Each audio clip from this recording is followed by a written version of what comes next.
I'm Sri Vidya Nagaraju. I'm Indu Aradhya.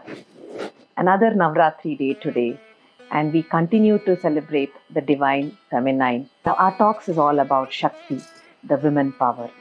And yesterday we learned about one Rishika, and today we will be knowing and understanding and learning about another Rishika.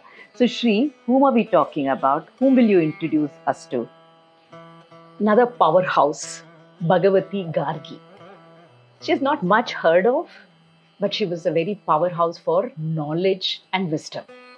So there was a situation where Vishwamitra, Maharshi Vishwamitra, his ultimate ambition, goal was to be a Brahmarshi like Maharshi Vasishtha. That was his aim. So he did a lot of sadhana to get there. When he was ready, everybody kind of knew he was ready, but who has to kind of validate, certify it was a big question. So there was a huge, like a conference, if I can say. Somebody who's so much more knowledgeable and somebody who can kind of be judicious and judge. Yes. They were looking for someone like that. Oh, that's very interesting. So all the who was that? Yella Gatangatigalu bandu seridru. Yella Maharshikalu, all the Vidwamsas, scholars, everybody came and they gathered like a conference. And then the question started saying, who's going to chair that conference? So then first they said, Maharshi Gautama can do it. And he said, no, I'm already shared something with Vishwamitra. I'm not the right person. Then Maharshi people are like that, it went around. And finally they said, the right person, the best person suitable to chair this conference, this sabha, is Bhagavati Gargi.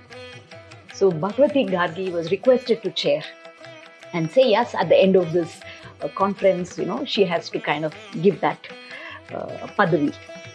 So she beautifully handles. Normally, only Maharshi Vasishtha is the most eligible person to do this. But he was not around.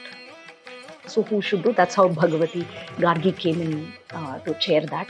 And after all the discussion, conversation, she beautifully gives her kind of, closing remarks, if I can say. That's saying, I think now Maharshi Vishwamitra is ready to receive that Brahmarshi Padavi from Maharshi Vasishtha. And second remark she makes, from today, we can address him as Bhagavan Vishwamitra. And that is a title given only to Brahmarshis. So that is how smartly she handled, giving due respect to Maharshi Vasishtha, at the same time doing justice of her role. So look at the intelligence and the smartness. Right. It also goes to say, women doesn't have to be powerful only by saying they are the best or somebody else is lesser than them. It's about your own knowledge. It's about their own wisdom. Correct.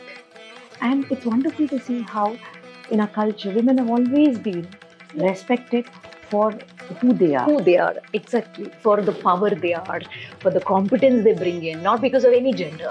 Right. Like today we work on gender and all that. Yes, we've been now talking about gender equality, getting women equal opportunities. But then back then, it wasn't a man or a woman. And it was natural. A person. Yeah, absolutely. It was natural. Not to fight for, but it came as good as you're competent for being there.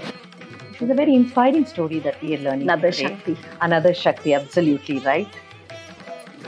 Namaskar. Namaskar.